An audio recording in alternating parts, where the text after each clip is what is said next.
Begin today the Gemara towards the bottom of Daf Lamed Hey Amud Beis, 5 lines or 6 lines from the bottom. Tana Rabbanan, we learned in the Braisa.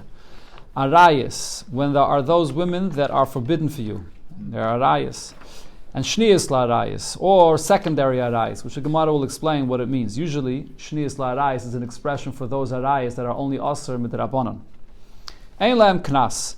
Ein lahem, that is, loy knas v'loy pitui. If you have a relation with this girl, whether by force, whether by persuading her, either way, there's usually a payment of knas, 50 coins, but over here, you don't pay knas for either of them. Hamima enes, a girl that was married and she refused her marriage. When does that apply? So we learned this in Yavamis. In a case where there's a ketana that her mother married her off, her brother married her off, minatayr, it's not a marriage. So she has the option to refuse the marriage. Ein la knas, there's no knas for this either. Because once she was married, so then she's not a basula anymore. The whole concept of knas applies only to a girl, which is a basula. The Rishayim v'loy pitui. Or if someone persuaded her as well, there's no knas for that either. The Rishayim actually add, the chiddush about the case of Umama Enes is, even if she was married, and Eidim come and tell us that she's still a basula, she never had a relation with this man, and she refused the marriage early enough, doesn't matter, there's still no knas. Islandess, a girl that's an islandess, meaning she doesn't show any signs of adulthood, and she basically, as the Gemara will soon explain, she's a ketana, and from there she becomes a boy geres. She never has a stage in her life where she's called a naira. So this islandess, ein la le knas v'le pitui. She doesn't get paid knas either. V'hayetzes mishum shemra.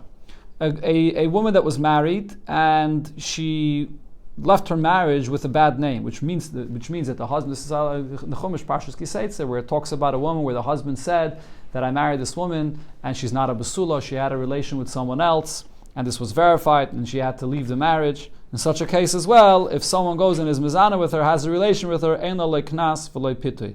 You don't have to pay knas and not pitui when he persuaded her. Okay, this is the Braisa. The Gemara is going to explain this Braisa piece by piece now. So first the question is, my arayis? What did it mean in the Braisa when it said that a girl that is asa to you because it's an isser of erva, what does that mean? What does it mean that there's shniyas la'arayis, that in such a case there's no knas either? Right, so the Gemara is asking both of these questions because we had the first Mishnah in this Perek which said that even if you have a relationship with a girl, which is a chaysay, a sister, and so on, all kinds of arayis, and there the Mishnah says there still is knas. So the Gemara wants to know, does this Braisa disagree with our Mishnah? And the second question is, what's the shniyas la'arayis? What does this mean, secondary arayis? So the Gemara says, if you'll say that it means as follows. Arayis means arayis mamish. Literally, all those arayis that the Torah says that you may not have a relation with, including things that you chayav kares for, which was mentioned in the beginning of this Perek in the Mishnah. And here, the Tana of this Braisa, arayis means those women that are forbidden for you to have a relation with them. So if we're going to say that that's what this Braisa is referring to, so that means that this Braisa is arguing with our Mishnah. And then, what does shniyas mean? Shniyas la'arayis midivrei seifrim. Those are the arayis that are only asam b'derabanan, where Chachamim made certain precautions and they asked them.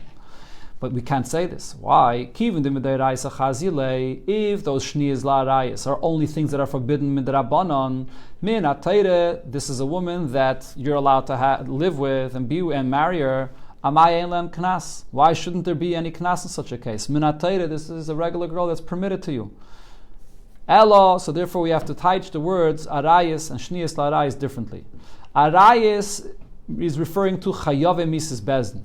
Arayis means any women that you may not have a relation with them, and if you do, there's a misa, there's a chiyuv of misa. In such a case, if you had a relation with her, you don't pay any knas. Because there's a chiyuv misa, so we say, kom le b'derabimine, you get the punishment of misa, and there's no knas. What does shniyas refer to? Shniyas means chayave krisis. There's no chiyuv of misa when you have a relation with those women, but there's a chiyuv of kares. Aval, but what we understand from this Braisa is chayave lavin. Those women that if you have a relation with them, there's only a isser of a lav, but there's no kares. Yeshlen knas. Then there would be a payment of knas. So what this Braisa is saying is, in a case where there's a chiyuv of misa or kares, there's no payment of knas. But if it's only a lav, there is a payment of knas. Mani. So who's the opinion of this Braisa? It's not the Tana of the beginning of the Perek, because the Tana of the beginning of the Perek held that by a chiyuv kares, there still is knas. So the opinion of this Braisa is one of the opinions that was quoted in the beginning of the Perek, Shimon HaTeimani. This is Shimon HaTeimani. Over there, Shimon HaTeimani said, the pasuk says, V'lo yisiya leisha, it has to be a woman that if you marry her, the kedushin will take effect. A woman that is a chiyav misa or a chiyav kares, the kedushin does not take effect. So this is Shimon HaTeimani. Ekedamri, another version to explain this Braisa is as follows. When it says that in a case of arayis there's no knas, chayav mises bezdin, v'chayav krisis. That includes both. A case where there's a woman that if you have a relation with her, there's a chiyav misa or a chiyav kares. Shniyes, when it says shniyes, what does this mean? Chayav lavin. It means even a woman that there's only isar of a lav, there's also no knas. Mani. So if we interpret the Braisa this way, whose opinion is this? So it was also quoted there earlier in the Perek, Rab Shimon ben Menasyehi. This is Rab Shimon ben Menasye. Rab Shimon ben Menasye translated the pasuk V'lo yisiya leisha. There's only knas for a woman. Siya means that you could live with her. You're allowed to continue living with her. So even if there's just a chiyav lav, you may not continue living with her. So therefore, there's no knas either. The next part of the Braisa said Hamima enes. A girl that was married, her not her father, but her mother or her brothers married her off, and then she refused the marriage. Ein la knas. So in this case, there's no knas for her, and this is usually mima'anes, is a case of a katana, that she can't marry herself off, so her brother or her mother marries her off. So in such a case, there's no knas v'lo pitui, because she's already had a relation with someone else. She's not a basula. So now the Gemara says, what can we understand from this Braisa? Ha katana ba'alme, but any other katana, any other girl before bas mitzvah, isla, she does get knas. Only in this case, because she was married and she refused the marriage, so she's not a psula, so there's no knas. Any katana, there is knas. So Mani, who is the Tana of this Braisa that's telling us that for any katana there's knas? Rabbanani. This is following the opinion of the Rabbana that was quoted all the way in the beginning of this Perek. The Amri, the Rabbanan say, katana yesh la knas. If you violate, if you mizana with a katana, you pay knas. That's what we see here from the beginning of this Braisa. Now let's read what it says further on in the Braisa. Eilenis ein la loy knas v'loy piti. An eilenis, a girl that does not show signs of adulthood, there's no knas and no piti for her. Now, what's this based on? Why would an eilenis not get a knas? So as says the Gemara, Osel Rab Meir. This would be based on Rab Meir's opinion. The Amar, Rab Meir said, Ketana ein la knas. That for a katana there's no knas. And that explains why for an eilenis there's no knas. Because v'hami katnusa yotzasa lebager. Because this girl, she is a katana. She never shows the signs physically that there are by a girl to show that she's an adult. That did not come out by her. And therefore from a katana she goes immediately into the stage of being a begeres, the maturity that's past the stage of a naira. Usually a girl, there's that half a year, 12 years old, from 12 to 12 and a half, where she's a naira. But over here, because she shows no signs in her body that she's a naira, she goes immediately from a katana to being a begeres. And therefore, no knas applies to her according to Rab Meir. Because Rab Meir says knas is only for a naira. So what does this mean? Reishe Rabbanan. The beginning of the Braisa, where we can see that there is knas for a katana, is the Rabbanan, v'seifer Rab Meir. And the end of the Braisa that says that for an eilenis there's no knas is Rab Meir, that says that there's no knas if she's not a naira. So that's a problem. Is the Braisa here two different opinions? Now, if you may argue and say as follows: Kula Rab Meir. Really, the entire Braisa is all Rab Meir. Ubimima enes. However, the point is, when it comes to Mima Enes, this girl that refused her marriage, Savar law Rab Yehuda. Rab Meir would hold like Rab Yehuda, which the Gemara will not quote here. The Braisa, Rab Yehuda says, a Mima Enes that refuses her marriage, she can refuse this marriage not only as a katana, she can refuse this marriage even as a naira. And therefore, the whole diuk we said before is not necessarily true. What did we say before? Mima Enes refers to a katana. But now the Gemara is saying, no, Mima'anes refers to a naira. Even a naira could also refuse her marriage. So maybe we could say that that's what Rab Meir holds, that over here, the Mima'anes is not talking about a katana. Frek the Gemara, but that's not true though. Mi Savala, does Rab Meir hold like Rab Yehuda regarding the Mima'anes, that she could refuse her marriage as a naira? Vatanya, we learned in the Braisa about this. We learned this in the Gemara in Yevamis. That Admasai Habas Mima'anes. Up until what point can a girl refuse her marriage when she was married off this kind of a marriage? Only midrabbana.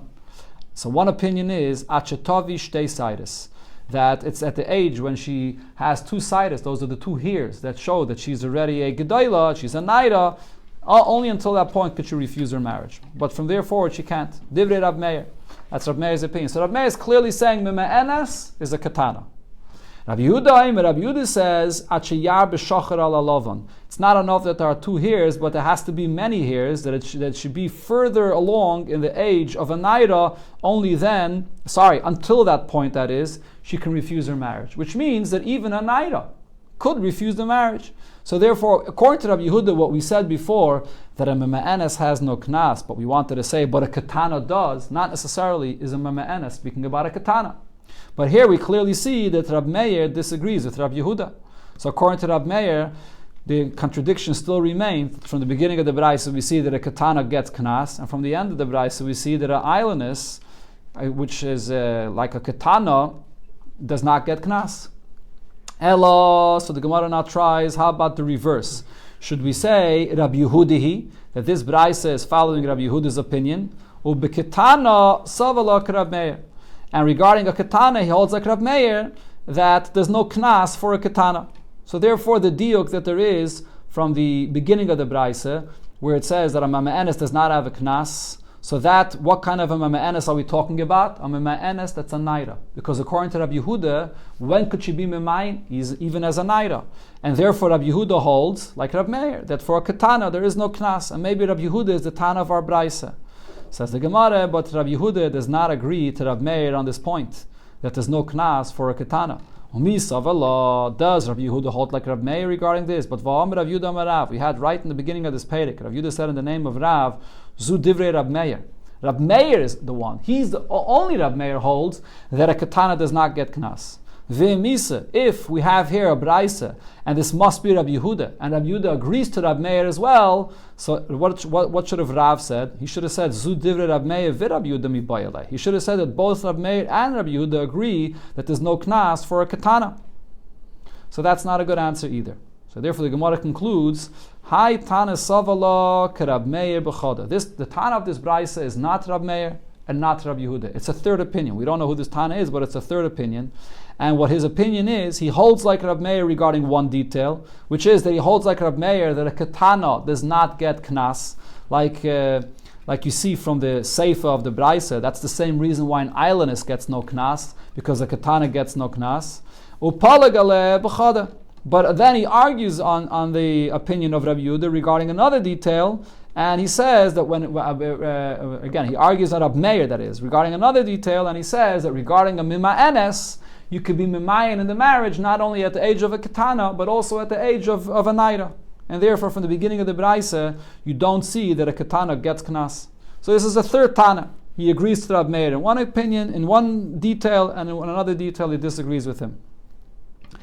Rafram gives a different answer. Again, going back to what the Braisa says, that a mima'enes gets no knas. My mima'enes, when it says here that a girl that refused her marriage, she gets no knas, it doesn't mean only this girl that was actually married and refused her marriage. What it means is, haru'uya l'mayin. Any girl that's at that age that she could be married midrabanan and refuse her marriage, any such girl gets no knas. So you can't be medayik from here that a regular katana would get knas. Mima'enes means any girl of that age that potentially could be mimayin gets no knas. Frek the Gemara, but if that's the pshat, velisni katana. So why doesn't it clearly say katana, that at the age of a katana you get no knas? Kashi. But that remains a question. Going to the next part of the Braisa, islandess ein lo knas v'lo pitui. An islandess, again, a woman that can't give birth, she shows no signs of adulthood, so she gets no payment of knas. V'ramini, I'll ask you from a different Braisa. It says in another Braisa, hachareishes v'hashaita v'ha'islandess, a woman that's a deaf mute, or a shaita, or an islandess, yeshlen knas. So these women do get knas. And also another detail, v'yeshlen taines psulim. A husband that marries them, so this goes back to a big discussion we had earlier in this Masechta. Husband marries them and he says, I thought that she's a basula. And then he says, I discovered she's not a basula. So regarding these women, a chareshes, a shaita, an islandess, so the husband could say, a taina, he can argue and say that she turns out not to be a psula, so therefore she doesn't deserve her ksuba. Okay, so we have here a contradiction regarding the halacha of knas. Does an islandess get knas or does an islandess not get knas? In our brayse it says you don't get knas, and here there's another brayse that says that you do get knas. So the Gemara says, what's the question? According to what we said before, we should know the answer. V'hai mai rumya. What kind of a contradiction is this? We know what the answer is. Ha Rab Meir, ha Rab Rabbanan. This is the argument of Rab Meir and the Rabbanan whether a katana gets knas. According to Rab Meir, that a katana does not get knas. An islandess does not get knas either. According to the Rabbanan, a katana gets knas, so an islandess gets knas as well. So the Gemara says, this is such a simple answer, the karila, my karila. The one that asked the contradiction of these two braises, what was he even thinking? Why did he even bring this up as a question? The answer is so obvious. So the Gemara answers, the truth is he only brought up this other braisa because of what it says. That braisa adds details that we did not have in our first braisa here. It speaks about a chareshes and a shaita, right? A deaf mute and a shaita. And it also speaks about the concept of psulim, whether a husband could have a taina that she's not a basula. It's that really, the only reason he brought up that braisa because he wants to focus on those details. And the reason is, because he actually has another braisa, a third braisa, which speaks about these details that this braisa speaks about. And there is a contradiction over here on this. So what's this other braisa? So there's another braisa that says, achareshes, v'hashaita, a deaf mute, or a shaita, v'habegeres. Once she's a begeres, usually past the age of 12 and a half, umukas eitz, or a woman where there was a piece of wood that there was an accident and therefore she's not a basula anymore. Einland taina is basulim. So in all these cases, the husband could have no taina about the marriage that the woman that I married is not a basula, because they can't expect her necessarily to be a basula in the first place.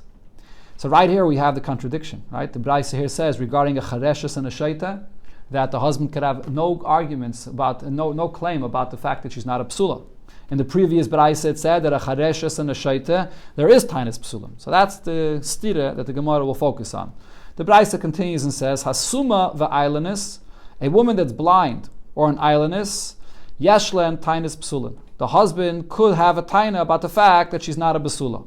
Sumche says, Mishum Rab Meir, the name of Rab Meir, Suma ein la tainis psulim. A woman that's blind, the husband could not have any claim about the fact that she's not a basula. And the Gemara will soon explain why not. Well, just because she's blind, how should that affect her status of being a basula or not? Okay, we'll see. But again, for now, the Gemara is focusing on chareshes and shaita. You marry a woman, she's deaf mute, or she's a shaita, which basically means she's a woman that can't speak for herself. If the husband's going to come and argue and say, you're not a basula, could she respond to that? She can't. She's a chareshes or a shaita. She can't argue back. So in one brayse it says that the husband, we accept the husband's taina that she's not a basula, and another brayse it says no, there's no taina, you can't have any tainas about this. So the Gemara says that this brings us back to what we learned in the first Perek, a machlekes between Rabbi Gamliel and Rabbi Yeshua, when there's an argument between the husband and the wife whether she was a basula when he married her or not. So loika amar Rav Sheshes says, loikashya, there's no contradiction between these two brayses here. Ha Rabbi Gamliel, one brayse is Rabbi Gamliel, and v'ha Rabbi Yeshua, and another brayse is Rabbi Yeshua. So what was the argument between Rabbi Gamliel and Rabbi Yeshua in the first Perek?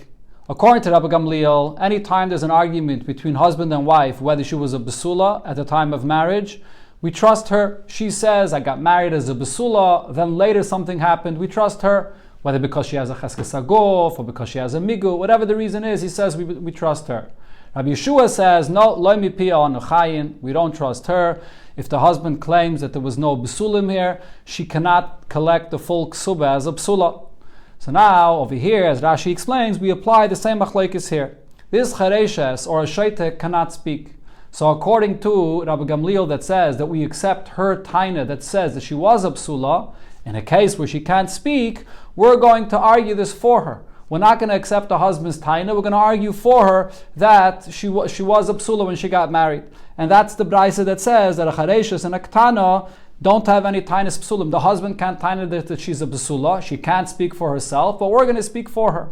With braisa that says that a chareshes and a ketana yeshla tainis psulim, that follows the opinion of Rabbi Yeshua. Just like Rabbi Yeshua says that when she herself could argue, Loi mi pia anu chaim, we don't accept her taina. So too over here, the Bezdin will not taina for her. If the husband says that she was not a psula, we'll accept the husband's taina. So the same argument of Rabbi Gamliel, Rabbi Yeshua applies over here in a case where she can't talk for herself.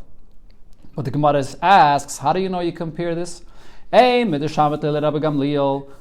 we hear that Rabbi Gamliel says that we accept her taina, that she was a psula? If she's actually coming and making this claim. So then we have her taina's body, so we accept her taina along with chazakah, with amigo, but she's saying this with a certainty. However, if she's not saying this taina, how do we know that Rabbi Gamliel would say as well in such a case that the Bezdin will taina this for her when she's a chareshes or a shaita? Answer the Gemara in. Yes, in such a case, the Bezdin will taina this for her. Because Kivin, the Amar Rabbi Gamliel mehemna, since Rabbi Gamliel says that in a case where it's not clear if she was a basula or not when she was married, and she can claim that she was, and we accept her taina, kogain zu, such a kind of scenario, psach picha li'ilimhu. It's like opening up the mouth of someone which is mute, meaning the Bezdin here has an obligation to taina for her, because it's a situation where there's no clarity of what actually happened, and she can't speak for herself. It's Bezdin's obligation to taina for her, whatever she could have said herself and be believed, Bezdin has to taina for her. This is Rashi's pshat in the Gemara.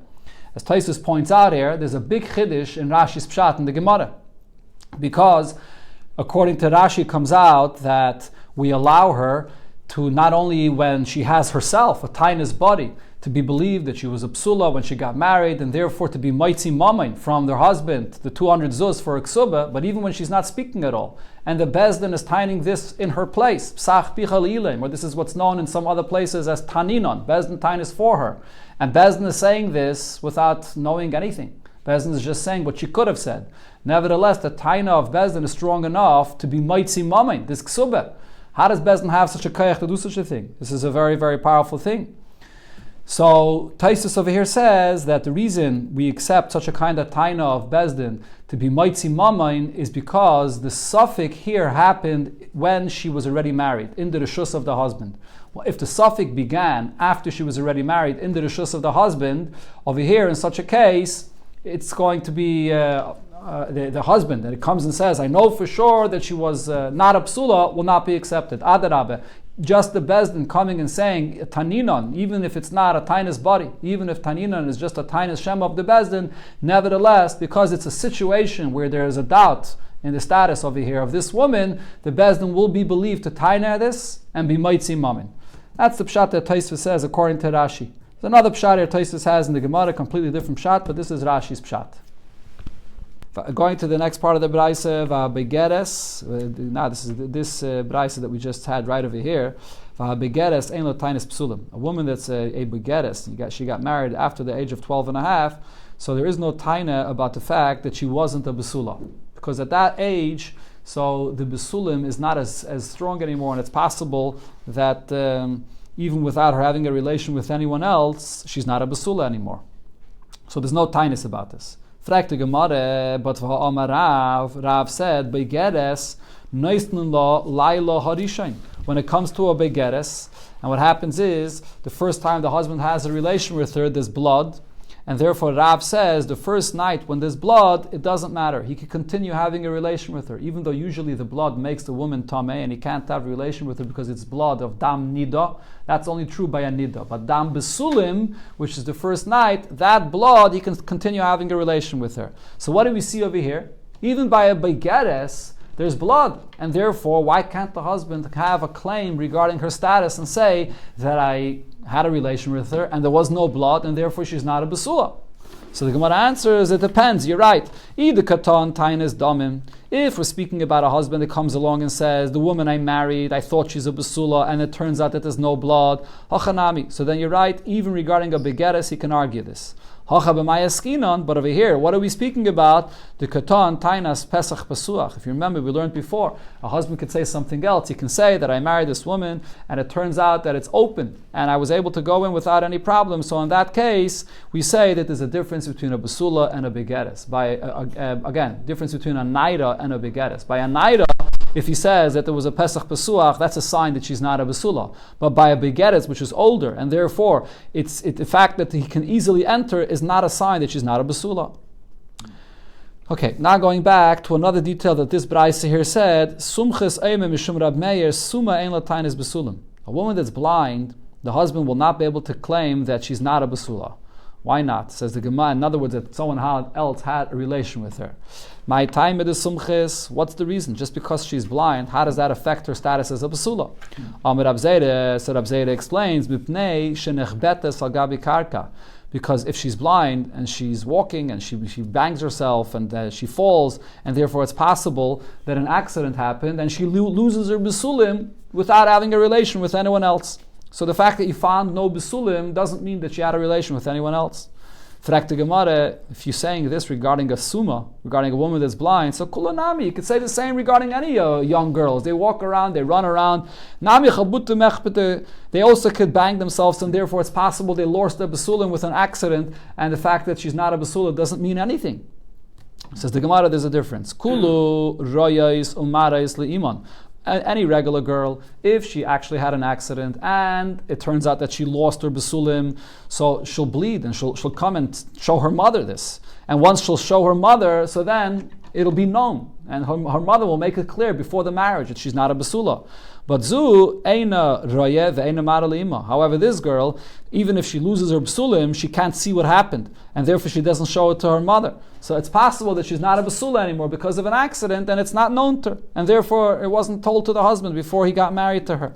So therefore he cannot come and argue that she's not a basula, because by a summa it's maybe something that she's not aware of an accident that happened. Going back to the previous brayse that we quoted in the beginning, Vayetzis mishum shemra.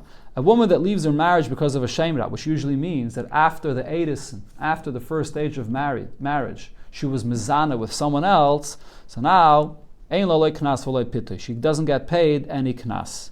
Fragt the Gemara, hayetzis mishum shemra. A woman that it's proven that she had a relation with someone else after she was an eshes ish.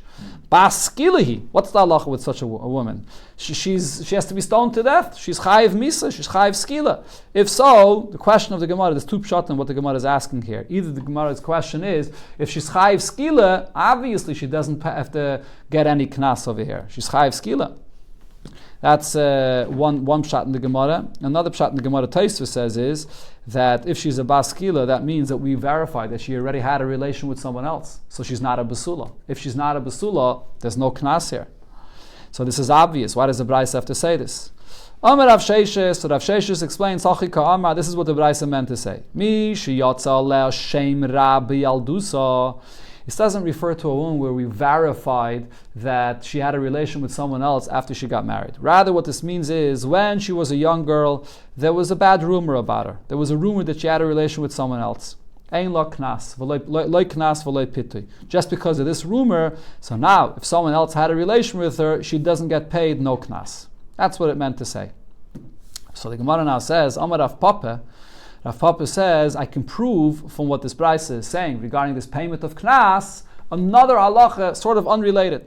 Shma mina, from here I can prove. Hai shtar reya. When you have a shtar, you have a document where you want to collect a loan, for example, but it's a shtar reya, meaning there's a shtar where there's a bad rumor about the shtar. There are people that are saying that it's not a true shtar.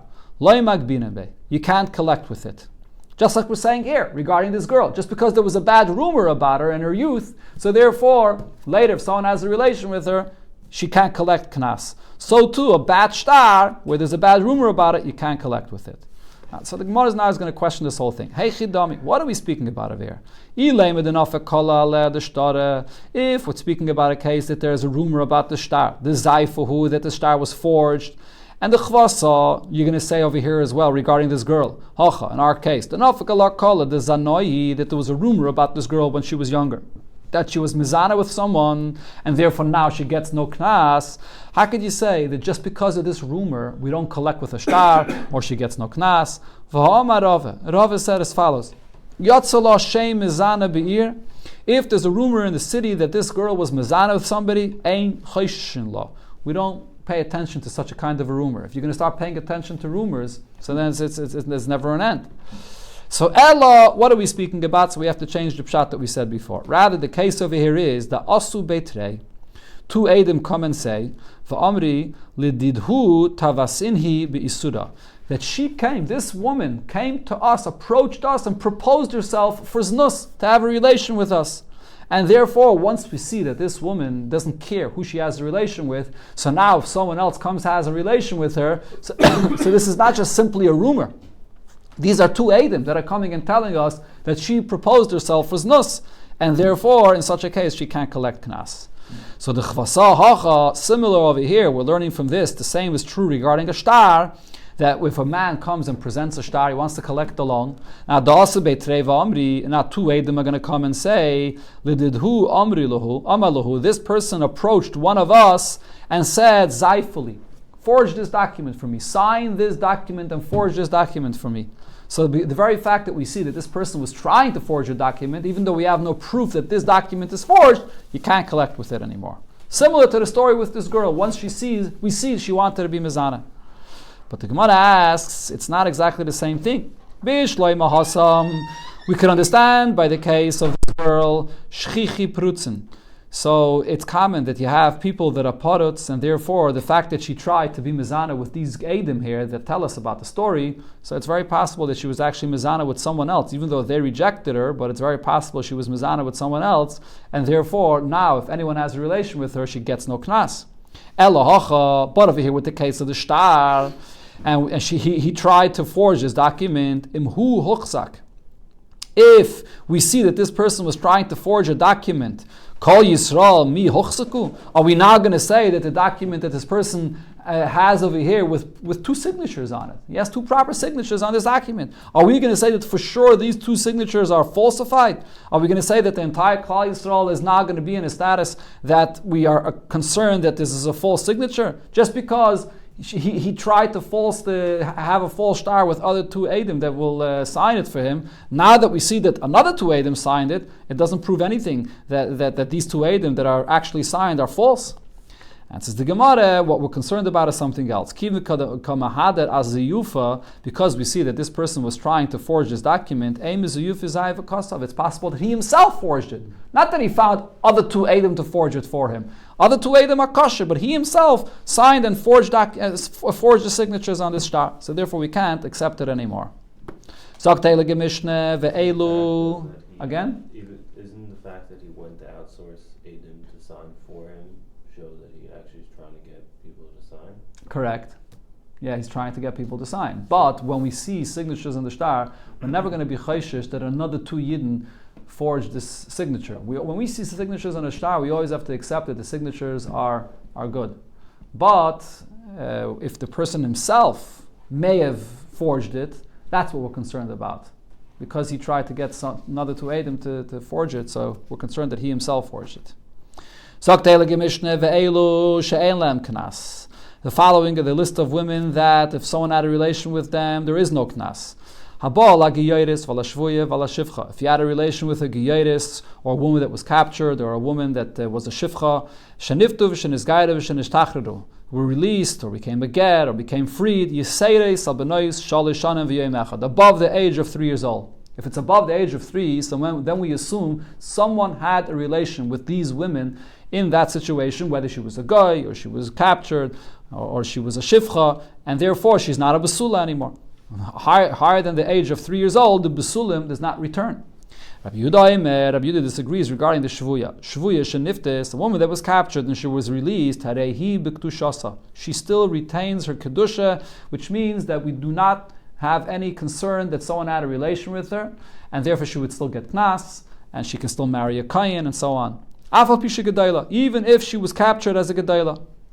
Now, not other cases where you get no knas, habal bitoy, person that had a relation with his daughter, al bas bitoy, his granddaughter, al bas benoy, his son's daughter, al bas ishta, his wife's daughter, al bas beno, a daughter of her son, al bas bita, a daughter of her daughter, ein lem knas. In all of these cases, there is no knas, mipnei shemischayev benafshay, because there's a chiyav misa. When there's a chiyav misa, there is no knas.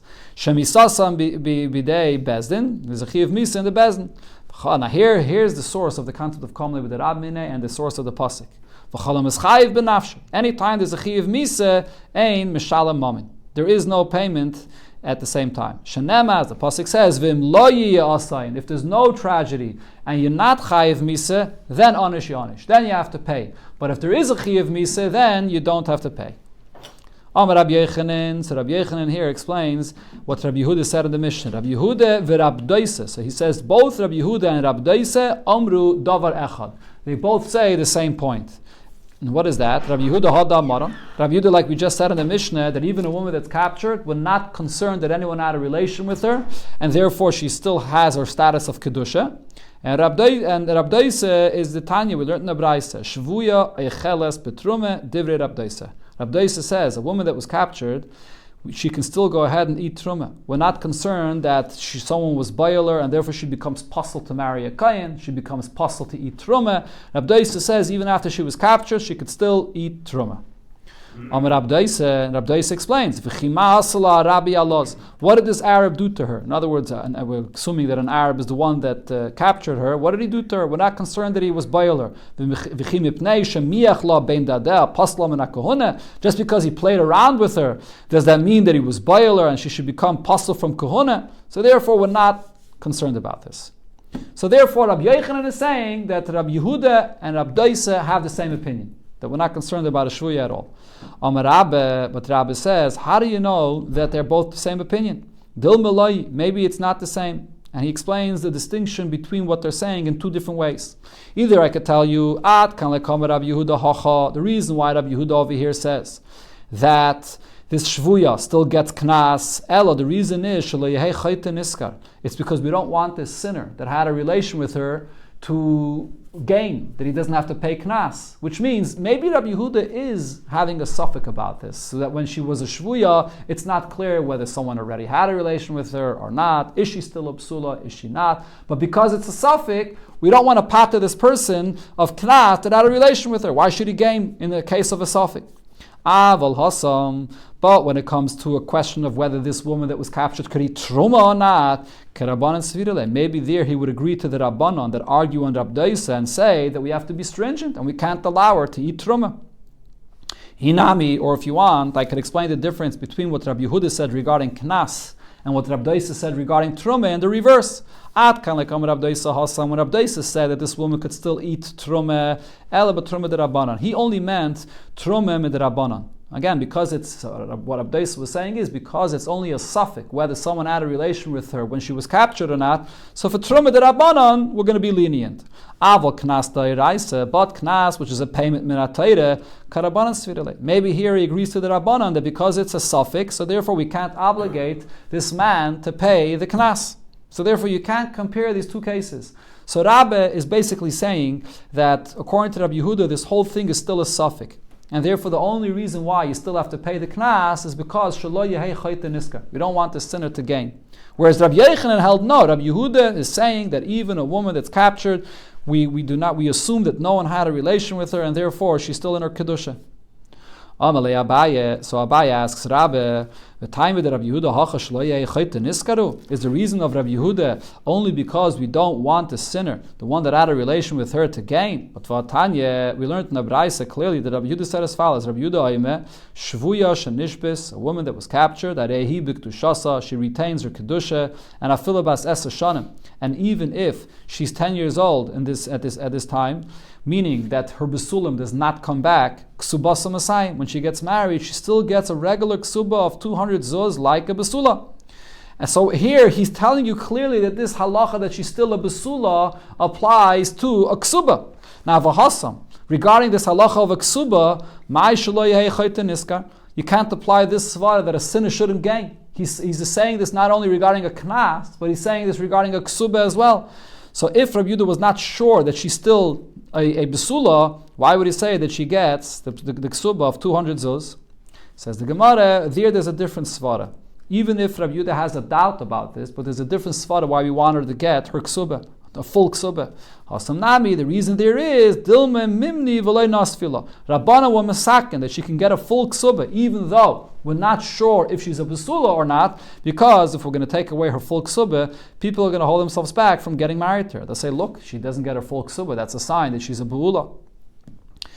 Now the Gemara asks, and this is a question according to what Rabbi Yechanan said before. Rabbi Yechanan said that she still has her full kedusha. Rabbi Yehuda. Does Rabbi Yehuda hold b'ktushasa kaima that she has a full kedusha? But v'atanya, we learned in the Braisa, hapoide es hashvuya, a person that redeems a woman that was captured. Yisana, he's allowed to go and marry her. Meid ba, if he testifies for her that she had no relation with anybody when she was captured, lo yisana, he should not marry her. That's what the Tanakama says, and the Gemara is going to explain the difference in a moment. Rabbi Yehuda says, benkach u benkach, either way, lo yisana, since she was captured, you may not marry her. And this is, of course, speaking about a kohen that wants to marry this shvuya, so he's not allowed to marry her once she was captured. So before the Gemara focuses on the contradiction in Rabbi Yehuda's opinion, the Gemara explains what the Tanakama said. The words of the Tanakama seem to contradict themselves. Amrit, first you say, Hapaides hashvua yisena. If you redeem a woman that was captured, you're allowed to marry her. V'hadatana, and then the Braisa says, Meidba, if you testify for her that she had no relation with anybody, lo yisena, you should not marry her. So the question is, Mishum de Meidba lo yisena. Why is this any worse? Because you're now testifying for her that she had no relation with anyone else, therefore you should not marry her. Why should you not marry her? Answers the Gemara, Hale Kashya. What the Tanakama said is not a question. We could explain it as follows. This is what he was saying.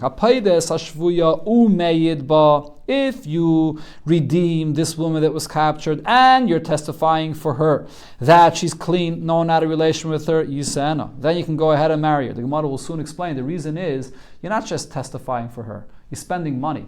A person would not pay money to redeem her unless he was 100% sure that she's still a basula and he wants to marry her.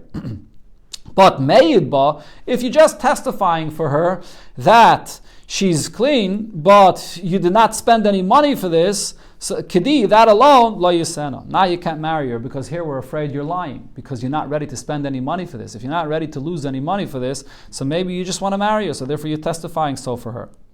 That's the opinion of the Tanakama. Kol Makayim, not coming back to Rabbi Yehuda's opinion. Kashil Rabbi Yehuda, we have a contradiction here in what Rabbi Yehuda's opinion is. In our Mishnah it said that Rabbi Yehuda says even after you're captured, you're still pure. Over here Rabbi Yehuda clearly says that you can't marry her after she's captured. Rav Papa says, you're right, you're going to have to switch Rabbi Yehuda's words here. Eime, Rabbi Yehuda, Eime, you have to read the Braisa. Rabbi Yehuda said, benkach or benkach, either way, yisa, ena, you are allowed to marry her. Like Rabbi Yehuda said in our Mishnah. Rav Huna bereder Rav Yeshua Aime, Rav Yehuda bereder Rav Yeshua says, La'olam kediktani. You can read the Braisa as it says.